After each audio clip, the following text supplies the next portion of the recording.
अस्सलाम वालेकुम। कैसे हैं आप सब? उम्मीद है सब खैरियत से होंगे। आज की वीडियो ख़ास तौर पर उन ख़वातीन के लिए है जो घर पर रहती हैं और अपनी ज़ाती देखभाल पर तवज्जो देना चाहती हैं।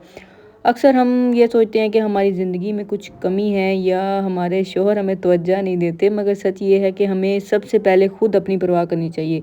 आज की वीडियो में मैं आपके साथ कुछ मुनफरिद और आसान ग्रूमिंग टिप्स शेयर करूँगी ताकि आप ख़ुद को पहले से ज़्यादा पुरएतमाद महसूस कर सकें। पहली बात यह है कि ख़ुद से मोहब्बत करें। ये ना सोचें कि आपकी अहमियत सिर्फ़ इस बात पर है कि लोग आपको कैसा देखते हैं। अपनी शख्सियत को सराहें और समझें कि आपकी खुशी आपके लिए अपने हाथ में है। कुछ वक्त अपने लिए निकालें और रोज़ाना ख़ुद को देखें, चाहे वो आईने में मुस्कुरा कर हो या कुछ लम्हे खामोशी से बैठ कर अपने अंदर की खूबसूरती को महसूस करें। घर में रहने वाली ख़वातीन अक्सर अपनी जिल्द की देखभाल को नज़रअंदाज कर देती हैं। एक आसान स्किन केयर रूटीन अपना लें। रात को सोने से पहले अपने चेहरे को अच्छी तरह साफ़ करें। अगर मुमकिन हो तो हफ्ते में एक बार मास्क लगाएं, चाहे वो घरेलू अज्जा से बना हो।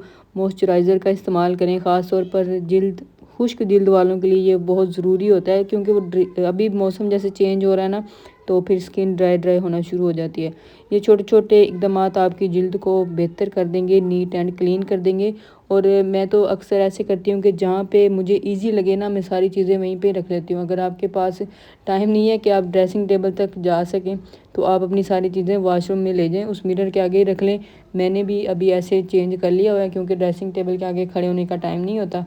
जन्नत और बहुत सारे मसले चल रहे होते हैं साथ साथ, तो मैंने भी ये सारा कुछ उठा के जो चीज़ मुझे चाहिए होती है मैंने वॉशरूम में रख ली है, वहीं पे ही फेस वॉश किया, तो ये सारा काम मैं वहीं पर ही कर लेती हूँ। आप भी ये चीज़ें अपना सकती हैं। मैंने पहले भी बात की थी अपनी दूसरी वीडियो के अंदर, घर में रहते हुए अक्सर वक्त तेज़ी से गुजर जाता है और हमें खुद पर ध्यान देने का वक्त नहीं मिलता। एक शेड्यूल बनाएं जिसमें थोड़ा वक्त सिर्फ अपने लिए रखें। रोज़ाना कुछ वक्त वर्जिश के लिए निकाल लें, चाहे वो 15 मिनट की हो, चहलकदमी हो, बाहर निकल जाएं, या आपका सेहन है तो उधर आ जाएं। सुबह और रात के वक्त अपने आप को पुरसकून करें, चाहे वो योगा हो, मुराकबा हो, या सिर्फ एक चाय का कप चंद लम्हात खामोशी से पीने के लिए बहुत ज़रूरी है आपके लिए। अपने स्टाइल पर तवज्जो दें। घरेलू ख़वातीन के लिए ज़रूरी है कि वो अपने लिबास और स्टाइल पर भी थोड़ा ध्यान दें। घर के लिबास में भी थोड़ी सी तब्दीली करें, जैसे कि रंगीन कपड़े पहनें या हल्का सा मेकअप करें। अपनी पसंद की चीज़ें पहनें ताकि आप खुद को अच्छा महसूस करें। अगर मुमकिन हो तो हर चंद दिन बाद अपनी ज़ाहरी हालत को थोड़ा सा तब्दील करें, जैसे बालों को मुख्तलिफ अंदाज में बांधें या हल्की ज्वेलरी पहन लें। और ऐसे भी हो सकता है कि अगर आपके पास इकट्ठे पैसे नहीं हैं कपड़े लेने के लिए, तो जो आपकी पॉकेट मनी होती है वो तो हर इंसान के पास ही होती है, तो उसमें से आप थोड़े थोड़े पैसे जमा करके अपने लिए एक माह बाद भी एक सूट ले सकती हैं, अगर आप लेना चाहें तो। चलें, मान लिया आपके पास पैसे नहीं होते, तो फिर आप थोड़े थोड़े बचा कर भी सूट ले सकती हैं। और अगर आपके पास पैसे होते हैं तो फिर आप हर माह में एक सूट ले सकती हैं। अगर नहीं है तो फिर आप 2 माह बाद भी एक सूट ले सकती हैं। एक सूट 2 पीस ही ले लें, मतलब थोड़ा सा चेंज करें। और मैं अपने काम के लिए नहीं कह रही कि आप मुझसे ही परचेज़ करें, आप कहीं से भी ले सकती हैं। चलिए, आप नए कपड़े नहीं भी बनाती हैं, फिर भी अगर आपके पास जो कपड़े हैं उनको तो आप प्रेस करें, अच्छी तरह से सेटमेंट करके पहने।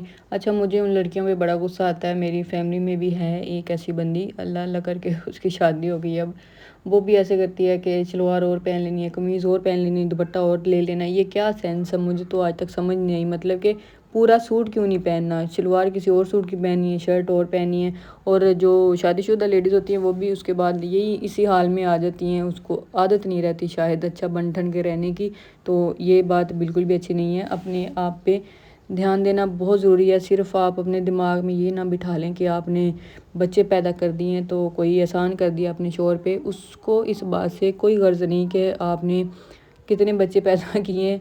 ये सब मामला एक नेचुरल है, इस बात का आप किसी के ऊपर एहसान नहीं जता सकती कि आपने इतने बच्चे पैदा किए हुए हैं, तो इसकी बुनियाद पे वो शख्स आपकी तरफ तवज्जो देगा ना। आपकी साफ़ सुथराई ही उसको मुतमिन करेगी कि उसने आपकी तरफ देखना है या नहीं देखना। इसकी छोटी सी एग्जांपल ये है कि जब आप तैयार होती हैं, आपने अक्सर नोट किया होगा कि अगर आप तैयार हैं तो आपके हस्बैंड बाहर से हैं, वो आके अचानक आपसे पूछेंगे कहीं जा रही हैं आप, तो आप कहेंगी कि नहीं मैं नहीं जा रही। तो इसका ये मतलब है ना कि जब आप तैयार होती हैं तो अगला इंसान आपको नोट करता है।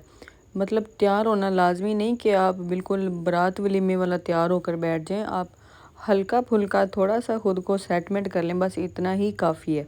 अच्छा, मैं आपको थोड़ी सी फ़नी बात बताती हूँ। ابھی میں ویڈیو شوٹ کرنے لگی تھی نا، تو اس سے پہلے میں نے پریسا کو اٹھایا ہوا تھا. اس نے کیا کیا، میری جو شرٹ کی لیس ہے نا اس کے اندر ہاتھ ڈال کے اس کا ڈیزائن ہی سارا ختم کر دیا، پھاڑ کے رکھ دیا سارا. میں نے یہ ابھی دیکھا ہے. بچوں کو کیا لگے آپ کی ڈیزائن سے، آپ کی لیس ہے، وہ تو بس جو ہاتھ میں آیا، جو دل کیا وہ کر کے انہوں نے رکھ دینا. تو بات دراصل یہ ہے کہ آپ نے اپنی پسند کی چیزیں کرنی ہیں تاکہ آپ خود کو اچھا محسوس کر سکیں. ہر ٹائم دوسروں کو خوش کرنے میں ٹائم نہ ضائع کریں. مطلب جن کی رسپانسبلٹی ہے آپ کے اوپر ان کو تو آپ نے کرنا ہی کرنا ہے، لیکن بلا وجہ کسی کے اوپر بلا وجہ دھیان دینے کی، ڈلنے کی ضرورت نہیں ہے. آپ صرف اپنی پرسنالٹی پر توجہ دیں. آپ کی خوشی کس چیز میں ہے، آپ صرف وہ کام کریں، بجائے یہ کہ دوسروں کو خوش کرتے کرتے آپ ایک دم اندر سے ختم ہو کے رہ جائیں. تو اس سے گریز کریں، اپنی پرسنالٹی پہ دھیان دیں، جو آپ کا دل چاہتا ہے آپ وہ کریں. اپنے شوہر کو کبھی بھی الزام نہ دیں. اکثر لیڈیز کہتی ہیں کہ میرے ہسبینڈ ٹائم نہیں دیتے، توجہ نہیں دیتے، یہ نہیں کرتے، وہ نہیں کرتے. بھی کیوں؟ ایک انسان نے آپ کا ٹھیکہ لیا ہوا ہے، آپ خود اپنے لیے کچھ نہیں کر سکتی. ہمیشہ خود کو خوش رکھیں، اپنے لیے کچھ کریں، مطلب اپنے شوق پورے کریں. ہر انسان کے بہت سارے شوق ہوتے ہیں، گھر کو صاف رکھنا، کوکنگ کرنا، پرندے رکھنا، اس طرح کی اور بھی کافی چیزیں ہیں. آپ اس طرف توجہ دیں. آپ کسی کے ساتھ باہر آئے جائیں جدھر آپ کو خوشی ملتی ہے، اپنے رشتہ داروں سے ملیں. مطلب اس طرح کی بہت ساری چیزیں ہیں، آپ وہ بھی کر سکتی ہیں، بجائے ہر ٹائم یہ کہنے کے کہ ہسبینڈ یہ نہیں کر رہا، ہسبینڈ وہ نہیں کر رہا. آپ اپنے لیے خود سے اپنے لیے خود سے کچھ کرنے کی کوشش کریں. مطلب خود کو خود ہی خوش رکھنا ہے. یہ ذمہ داری کسی اور کو نہ دیں کہ اس نے آپ کو خوش کرنا ہے. آپ کوئی بچی نہیں ہے کہ کوئی آئے گا تو پھر آ کے وہ آپ کو ہنسائے گا، اس سے پہلے آپ نے ہنسنا ہی نہیں ہے.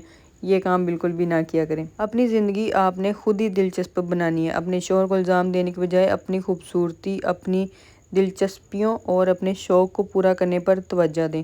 اس سے آپ کے رشتے میں بھی بہتری آئے گی، کیونکہ جب آپ خود مطمئن ہوں گی تو مثبت اثرات آپ کے رشتے میں بھی نظر آئیں گے. اور یہاں پہ ساتھ ساتھ میں اپنے کام بھی کری جا رہی ہوں. آج میں نے راؤ صاحب کے لیے ٹفن نہیں بھیجا کیونکہ میری طبیعت ٹھیک نہیں تھی، تو پھر میں نے ٹفن سیٹ نہیں کیا. تو ابھی مجھے تسلی نہیں ہو رہی تھی. پھر میں نے سوچا کہ چلو جو فروٹس پڑے ہیں وہ میں کاٹ کے رکھ دیتی ہوں، کیونکہ راؤ صاحب کو آج ٹفن بھی نہیں بھیجا، تو انہوں نے کھانا تو کھا لیا ہوگا، تو شام کو تھوڑا ہلکا بہت کھا لیں گے. ان کا یہی سین ہوتا ہے کہ اگر دوپہر میں کھا لیا تو رات کو نہیں کھانا، رات کو کھا لیا پھر وہ کہتے رہیں گے ہیوی ہو گیا، ہیوی ہو گیا. تو ابھی مجھے جو بھی فروٹس پڑے تھے وہ میں نے تھوڑے تھوڑے کاٹ کے تو رکھ دیے. ابھی میں نے اس کے اندر نا زیادہ چیزیں نہیں ڈالی، صرف اس کے اندر میں بعد میں سالٹ ڈالوں گی یا پھر بلیک پیپر ڈال دوں گی اور ایک ہلکا سا لیمن ڈالوں گی. اس کے علاوہ اس کے اندر اور کچھ بھی نہیں ڈالنا. تو یہ تھیں کچھ منفرد اور آسان گرومنگ ٹپس، خاص طور پر گھریلو لیڈیز کے لیے. یاد رکھیں، آپ کی خوشی اور خود اعتمادی آپ کے اپنے ہاتھ میں ہے. ٹھیک ہے نا؟ اگر ویڈیو اچھی لگی ہو تو اس کو لائک ضرور کیجیے گا. اگر آپ کو کچھ سیکھنے کو ملا ہے یا میں نے کچھ اچھا بتایا ہے، اگر اس کے اندر مجھے کچھ اور بھی ایڈ کرنا چاہیے تھا، کچھ اور بھی باتیں، کچھ اور بھی ٹپس ہیں، تو مجھے آپ کمنٹس میں بتا سکتی ہیں. ملتے ہیں جی نیکسٹ ویڈیو میں. تب تک کے لیے اللہ حافظ.